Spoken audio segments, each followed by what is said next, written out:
Things are heating up, and I don't mean the record-breaking temperatures that we're all dealing with these days. The presidential sweepstakes, Donald Trump's legal troubles, Death Santa's failure to catch on, and much more. So we're back with another episode of Dixie Dems, the podcast from Lean to the Left that takes an irreverent look at politics in our region and nationwide, including the drive by the fledgling No Labels Party to fill the presidential ticket and throw the election into one hot mess. So stay with us. Welcome to Lean to the Left, home of no-holds-barred commentary, plus interviews with fascinating people, some of them top experts, others simply with interesting stories to tell. You'll never know who'll show up at Lean to the Left. Now here's your host, Bob Gaddy.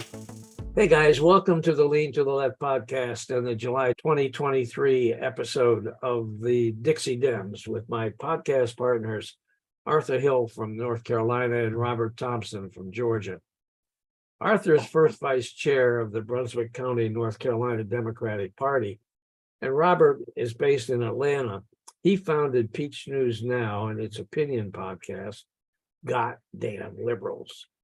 Me, I'm based in South Carolina, the state where two Republican candidates are taking on Donald Trump in the presidential sweepstakes. They, of course, are former South Carolina Governor Nikki Haley, who is former UN ambassador for Trump, and Senator Tim Scott, the only African-American GOP U.S. senator. Oh, it's also the state where Senator Lindsey Graham appears to be in some legal jeopardy for trying to help Trump overturn the 2020 elections results in Georgia. So welcome, guys. Hey, Arthur, tell us about what's going on in North Carolina. You got a big Supreme Court decision on election laws, for one thing. Yeah, that we did. And it was really a victory for democracy. The Republicans that dominate the state legislature had thought that they had the exclusive authority to govern elections in the state. And they were borrowing on a theory called the independent state legislative theory, which proposes that the courts have no say in how the legislature handles elections or gerrymandering. So they went to the Supreme Court with that case, and lo and behold, the Supreme Court did not agree with the Republicans in Raleigh and rejected the suit. If the Supreme Court had gone along with it, then it would have meant basically that the state legislatures all over the country had the exclusive power to govern gerrymandering and setting district boundaries in federal elections. This was a major victory for democracy in North Carolina. So we're still basking in the glory of that. And as a matter of fact, we went to in Brunswick County, we went yesterday to the swearing in of three new Democratic folks to sit on the Board of Elections. And the conversations were still rampant about that case and about the consequences of that case. It's been a rare and joyful 2 or 3 weeks here in the old North State. But in other quarters, things aren't as well. The legislature was supposed to have a budget completed by July the 1st. That's the traditional time for them to have completed their biennial budgets. And they failed to do so. And nobody is quite sure why, because the whole budget process is taking place behind doors closed by the Republicans. No Democrats are involved. Nobody outside the Republican Party knows what's going on, what's going to come out, how it's going to work. And of course, they have veto-proof majorities. Whatever they approve can be, in theory, overridden. They can override a governor veto. So there's that going on. There's also legislation to sharply diminish the power of the individual county boards of elections in future statewide races, because they're going to take away the 3-2 makeup of each county board, and they're going to replace it with a 2-2, 2 Republicans, 2 Democrats. And in the event there's a tie, then the legislature gets to cast the deciding vote. Up until now, it's been 2 Democrats, 2 Republicans, and a chair appointed by the governor. So if the governor's a Republican, it's 3-2 Republican and vice versa. But the legislature is not happy with that, and particularly with the Democratic governor. They're trying to take that authority away. And legislation has passed in both the House and Senate to do just that. We'll be watching out for that. And that's the current events summary. One of the things I'm looking at in the state and actually through the country is the impact of young votes on the electoral process in North Carolina. And maybe we can talk a little bit about that later, not just in North Carolina, but the whole state as well, because the whole country as well, because there's a lot going on in that area. And it looks like young voters are starting to take more interest in electoral politics. That is good news. And I'm seeing that here in South Carolina as well. Robert, what's up with you in Georgia? I was going to go back to what you were talking about. These Republican friends, as I say in air quotes on the right side there, we had the Supreme Court's decision that Arthur was just talking about. So let's fast forward a year or two from now. Is the other things that Arthur just talked about, are those going to be the areas that those Republicans are going to start attacking? Because we know they have to cheat to win. And if they cannot use those goalposts and gerrymandering and moving all these districts around anymore, is it now going to be that they control all these local boards of elections now? Is that what we're thinking going forward? I think it's a threat in this case. We just went through a huge fight here locally about the ability of the staff on our board of elections to be able to solicit the help of outside groups to provide extra money for staffing and that sort of thing. And the Republicans are yelling and screaming about that, and they're probably going to prohibit that kind of activity at the state level. There's legislation to do that, and they could adopt it. So, yeah, I think you're right, Robert. I think Republicans are starting to attack not only the process, but the infrastructure of the electoral process, at least in this state and probably in a lot of other states as well. But what does that certain MSNBC anchor say? Watch this space, as she says. We'll have to watch this space and see what happens. But one thing you cannot discount Republicans on, they are going to find a way. And again, as I said, watch the space. But going back to Georgia, I want to thank the Congresswoman from Northwest Georgia, Marjorie Taylor Greene. She continues to do an amazing job of writing political commercials for President Biden. She was on stage somewhere, I think in Florida, speaking to a bunch of folks. She had her glasses on even. I have not seen Marjorie in glasses lately. And so I watched a video just before this morning here, and she was actually touting all of the great things that Dark Brandon has been doing for the economy. And Wait a minute, Dark Brandon, you don't know who Dark Brandon is, do you? I do, but maybe some people don't. So let's back up a little bit. What is that whole thing? Let's go, Brandon. If you've ever heard this from the Republican right, it's some kind of started at a NASCAR race or something. You have to go look that up. Actually, it's more Dark Brandon. If you really look at the superheroes and really what's going on behind the scenes, it's really Dark Brandon. And he's been working a lot behind the scenes. And you'll see that if you go out and look. And actually, President Biden, he went out and he actually used again, Marjorie had her glasses on. She cannot claim that this was a mistake. She had her glasses on and she was literally reading all of these great things that Dark Brandon is doing for our country. Joe Biden had the largest public investment in social infrastructure and environmental programs that is actually finishing what FDR started, that LBJ expanded on, and Joe Biden is attempting to complete programs to address education, medical care, urban problems, rural poverty, transportation, Medicare, Medicaid, labor unions, and he still is working on it. Speaking of, if you compare the fundraising, Dark Brandon is doing a heck of a job in fundraising compared to all of Trump and all of the other people. And speaking of, DeSantis did some firing. He's actually taking some pointers from his buddy Trump and fired a bunch of people in his campaign because he doesn't have a chance. It cracks me up about these politicians when they run into trouble because of stuff they do, stupid things that they do. They always go to their staff and say, get the fuck out of here. We're going to get new people in here who can do this job. Well, it's the politician's fault. It's not the staff's problem or fault.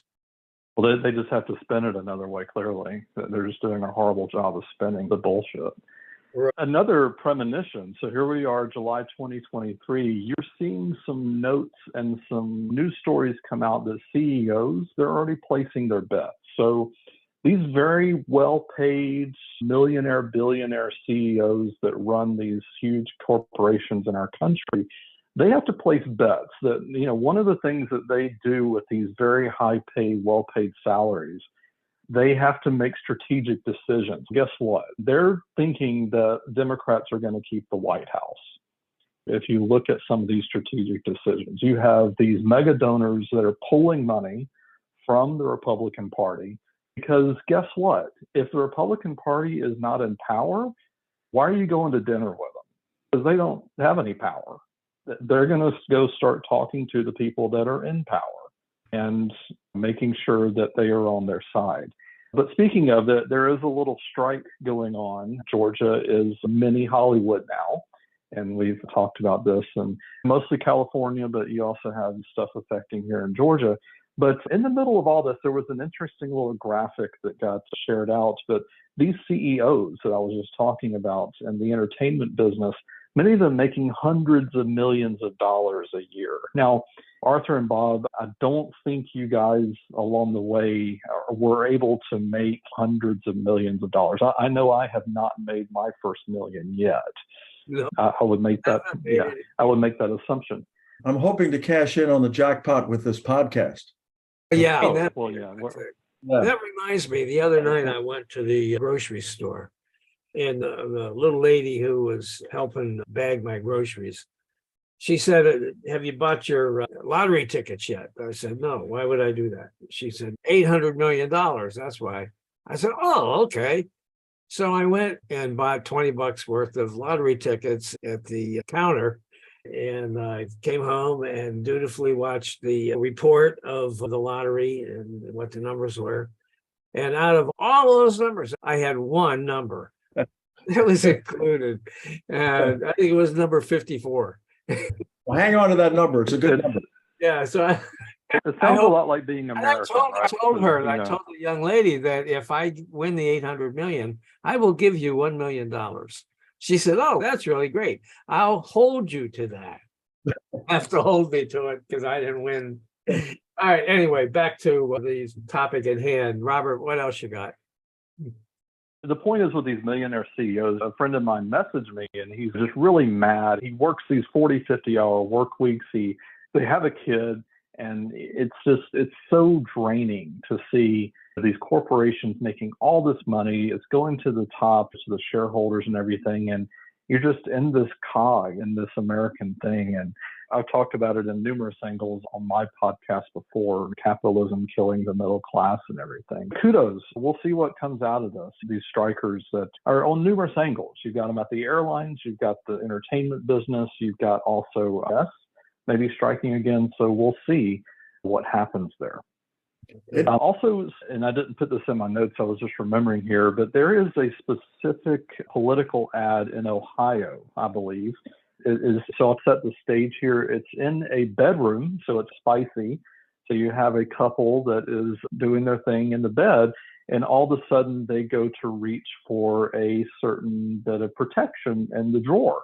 And all of a sudden there is this old white man sitting in the corner who snatches the condom out of the drawer. And the couple just stops and says, "Who are you?" And he says, "I'm your Republican congressman." And they're like, "What are you doing in here?" He goes, "We're in power. You can't have contraception anymore." It's actually, if I'm not mistaken, this is actually, I believe, an ad running in Ohio right now. But it does not just apply in Ohio, folks. This applies in pretty much every state in the union right now. And is multi-purpose. Just simply scratch out Ohio and put pretty much any state, especially in the South right now. Do you have a condom? Yeah. No! Sorry, you can't use those. What are you talking about? Who are you? I'm your Republican Congressman. Now that we're in charge, we're banning birth control. This is our decision, not yours. Get out of our bedroom. I won the last election. I'm not going anywhere. I'm just going to watch and make sure you don't do anything illegal. So keep that in mind and consider resharing that among your friends there. In my opinion, the reason why these Republicans are doing that is because most of them are old geezers who probably can't even get it up. So they don't want anybody else to have any fun.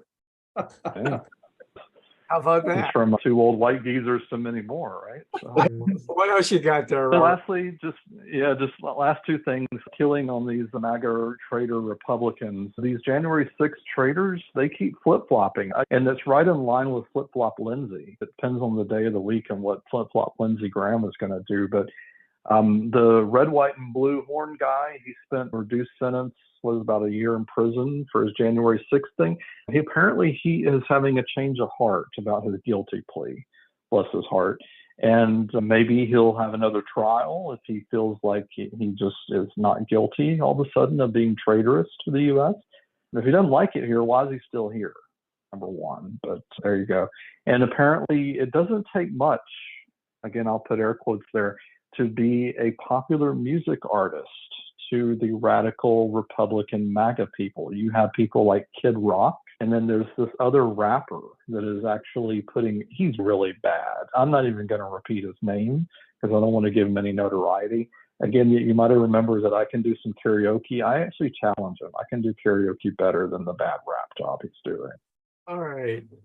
That UPS strike is going to be interesting. There are something like 350,000 employees at UPS, and I think more than half of them belong to the Teamsters, which is probably the one union that's going to strike. So be interesting to see what happens to shipping in the US. Folks better hurry up and buy their stuff online because there's definitely going to start to be some delays in that process very shortly.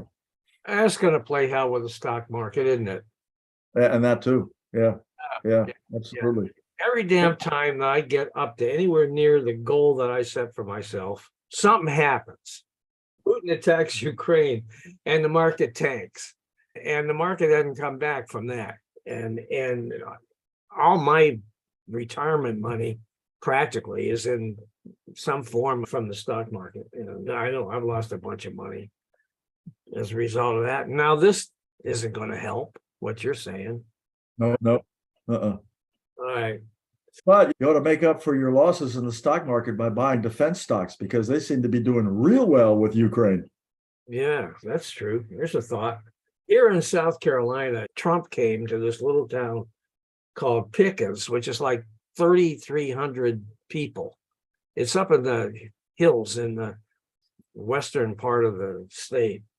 And he took over Main Street with this rally. And according to some estimates, as many as 50,000 people showed up for that thing. They're all standing out there in the heat. Some people got sick. And they stood there and waited to hear what this idiot has to say. I just cannot believe that people still are doing that. But here in South Carolina, they are. Now, we got to remember, this is the home state turf of Haley and Scott, two of the long shot candidates who are trying to get the GOP nomination. And according to Trump at this rally, he said 2024 is our final battle. Under our leadership, the forgotten men and women will be forgotten no longer. Really? You guys believe that? He sure forgot about him while he was in the White House. Didn't he? It's the same old message that he's reprised from his previous campaigns. Same old song. People still lap it up. Incredible to me. Yep. Meanwhile, both Scott and Haley have surpassed the Republicans' requirement to be on the first debate. They have to have so many donors.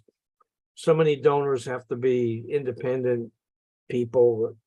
I don't know how it all works, but they have to have so many contributions in order to qualify to be on the debate. So both Scott and Haley have made it. Scott reported raising 5.8 million in the last quarter, followed by Haley at 5.3 million. Even though the senator spent more than he raised over the quarter, he still had 21 million in cash on hand. So he's pretty well financed. Now, what I've read here locally is that a large percentage of his contributions are coming from big business and corporations. And I looked a little bit before this interview today, before this session today, at his report, his finance report. And yeah, it's all big business. And that's where it's coming from. And that's just not surprising at all. But meanwhile, the Democrats, they're trying to figure out what the hell to do and where to attack and all that. And in this state where we only have one Democratic congressman, and that's from a district that was gerrymandered to make sure that African Americans dominated that district. So they're on the attack right now, doing things like touting Bidenomics and saying that it delivers tangible investment results here in South Carolina. And then they point out in a statement they put out today that every Republican House member from South Carolina opposed the infrastructure bill, the infrastructure law, which is where most of the benefits that they are touting came from. And they voted against it, and yet they're trying to take credit. So that's just typical. Politico ran a story July 8th by Stephen Shepard noting that South Carolina long has been the state most likely to predict the eventual Republican presidential nominee. And this time it'll be especially crucial. One reason is that the state GOP's decision to schedule its primary election for February 24th means that the first in the South primary will take place more than a month after Iowa and New Hampshire. So there'll be plenty of time in between for both Haley and Scott. And according to the author of that article, Shepard, it also ups the ante for Death Santis, which I'll call DeSantis, because that's what Robert calls him, whose campaign applauded the state GOP's decision to pick a later date for their primary than was initially expected. So anyway, what do you guys think about all that stuff? The thing that's remarkable to me is on the primary side is that Pence has not raised enough money to participate in the debates, which was extraordinary to me. I thought that he would have at least made it over that threshold, but apparently not. That would be remarkable if the vice president wasn't able to be on the debate stage for the Republicans' presidential debate. I thought that was amazing. At least so far. I don't know what the deadline is, but at least so far, he's not in the mix. It's amazing. Yeah. Okay. It points out the Republican Party is in shambles. Yeah. Literally are sitting behind a traitorous child. Hey, you know what? We're the Dixie Dems, and we talk about Southern politics as well as politics in general. Another Southern state, of course, is Alabama, and that's where Senator Tommy Tuberville, he's in a battle with the Biden administration over abortion policy involving veterans. He stalled confirmation of more than 250 senior military officers because he objects to a DOD policy that allows military personnel who live in a state that's restricting abortion access to recoup travel expenses if they travel to another state so they can get their abortion. So he's holding up confirmation of these 250 senior military officers over that. Meanwhile, this guy, Tuberville, promised when he was running for office to donate every dime he makes in DC to the veterans in his state. He hasn't done that. He's done nothing. He's just a effing hypocrite. That's my opinion. So that's all I have about South Carolina and other southern states. I wanted to talk a little bit about this No Labels initiative, where there's an effort on the part of some politicians to establish a no labels party and challenge the Democratic and Republican nominees in this upcoming presidential election. What do you guys think about all of that? Go ahead, Bob, you first. They don't have a chance.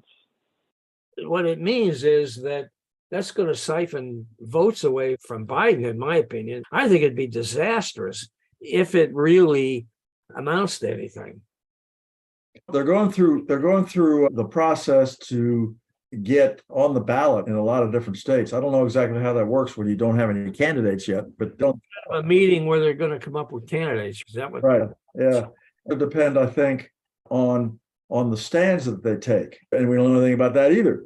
But for example, where are they going to stand on abortion? And depending on where they stand on abortion, that could take votes away from the Democrats. If they're pro-choice, that'll take votes away from the Democrats. But if they're pro-life, then it'll be a loss to the Republicans. They'll siphon votes away from the Republicans. So I think a lot of it's going to depend on, and it isn't going to depend as much on who they nominate as what that person believes. Because I think in this election, most people are going to vote on the issues, abortion, voter rights. They're going to vote on the issues of where they want to go. And that's largely due to the input of Gen Z voters and millennium voters who are probably going to vote in greater numbers this year than they ever had. So I think it depends.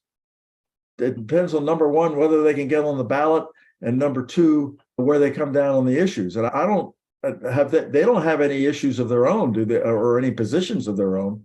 Well, they put out some kind of a document the other day that was a general working document that set forth, you can't even say positions on the issues, because in most cases, like abortion, they just totally ducked taking a position.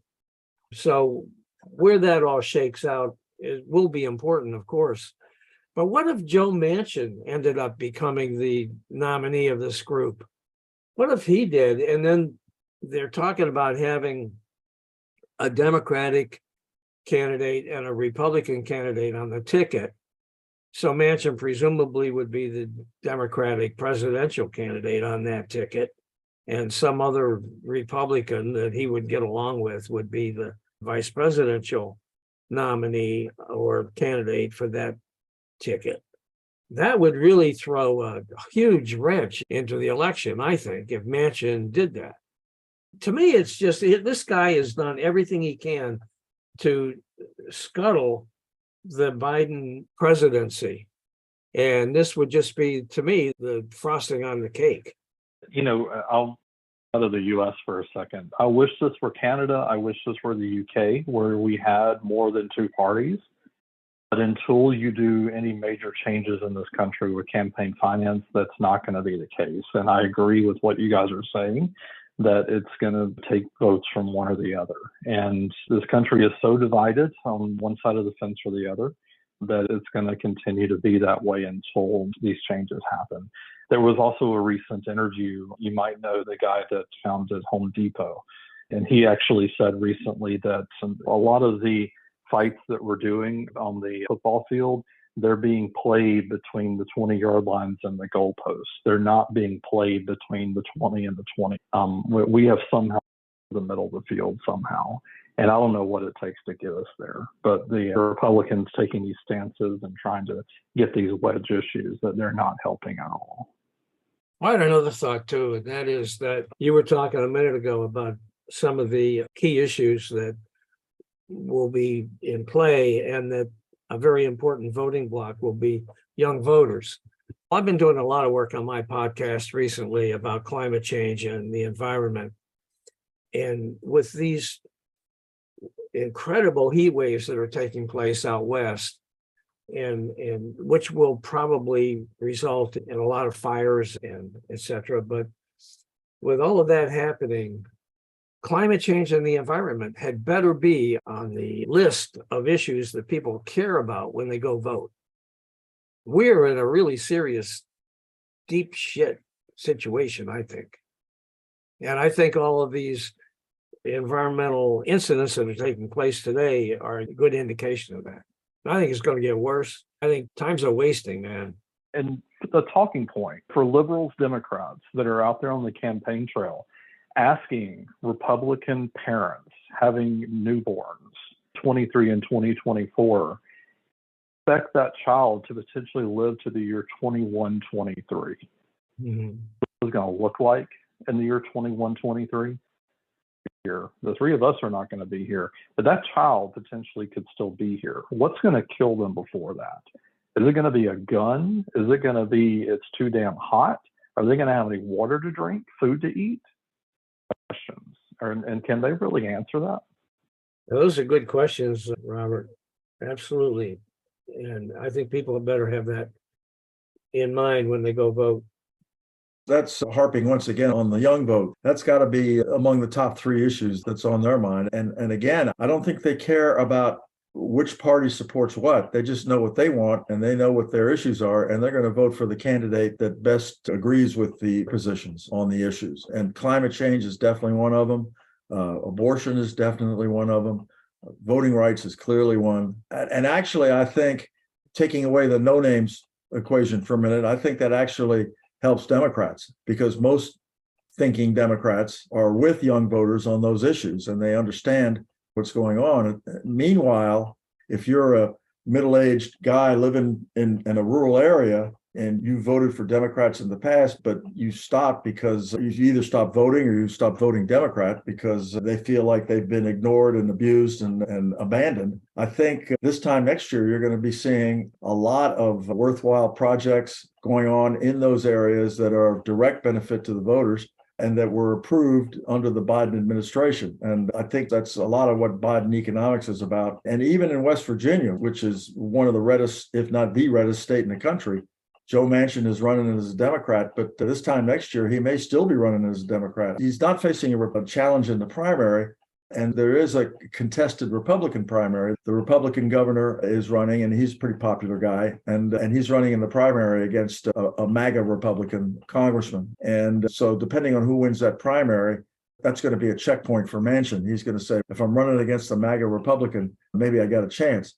If I'm running against the Republican governor, who's a popular guy and who's not nearly as conservative as the MAGA guy, he might have a problem, and he might decide, if he's offered to run for president on a ticket to the No Names Party, he might decide just to go out in a blaze of glory and go ahead and run for it, and what the hell? In which case, that'll probably hurt the Democrats. Yeah. So, by the way, if I called it the No Name Party, it's the No Labels Party. A chance party. The reason why I just have to say, the reason why I said no name was because it was in my head, because my wife, when she was a little girl, had a dog and they didn't know what to name it, so they called it No Name. And she still talks about that dog, so that was in my head. So it's the No Labels Party, not the No Name Party, okay?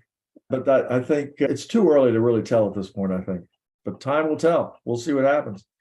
And Robert's exactly right. The history of third parties in this country is pretty bleak. Oh, very bleak, yeah. And it's just every time and again, all it does is screw up the election, and results in people getting elected that shouldn't be, in my opinion. Anyway, you guys got anything else? I'm cooked. It's warm enough here. Yeah, it's hot outside. We've got a voter ID issue going on in North Carolina. I don't know what's going on in Georgia about voter ID. I don't know how the laws work outside of North Carolina, but part of the issue there is the efforts of a Republican lawyer who was actually on that famous phone call when Trump was trying to find the 11,000 votes in Georgia to see if he could figure out how to turn that election around. But Cleta Mitchell is her name, and she is not only pro voter ID in the stringent form possible, but she also wants to prohibit students from voting, and she also wants to get rid of mail-in balloting. And she's been running around the country. She's a North Carolina lady, but she's been running around the country trying to get state legislatures to do exactly that. And I think here's another example of how Republicans have to see what the writing is on the wall. They have to know that unless they have voter ID, unless they get rid of students voting in elections in the districts where they happen to be in school, and also eliminate mail-in balloting, mail-in voting, they're extinct. They're an extinct political party. And I'm optimistically hoping that this will be their last hurrah, 2024. Let's hope so. Okay, guys, listen, thanks for doing this again on Lean to the Left. We're over a year now. We've been doing this, which is amazing to me. One a month, and we'll keep it going. So thanks for being with us, Robert and Arthur. Thanks, Robert. Appreciate it. Enjoyed it as always. You guys are great. Hey guys, I hope you enjoyed this Lean to the Left video and that you learned something as well. Please come back on a regular basis and check out our interviews with guests on topics that I hope you find interesting, entertaining, and enlightening. And you can check out the schedule of upcoming shows, guests, and topics at podcast.leantotheleft.net. You can also subscribe to our audio version there or to our video shows here at YouTube. And follow us on social media, Facebook at the Lean to the Left Podcast, Twitter at Lean to the Left 1, Instagram at BobGaddy_Lean to the Left, and TikTok at Lean to the Left. Our goal is to be informative and entertaining as we and our guests comment on the latest developments in the news and about the social issues that concern us all. This is Bob Gaddy signing off for Lean to the Left. Thanks for sharing your time with us.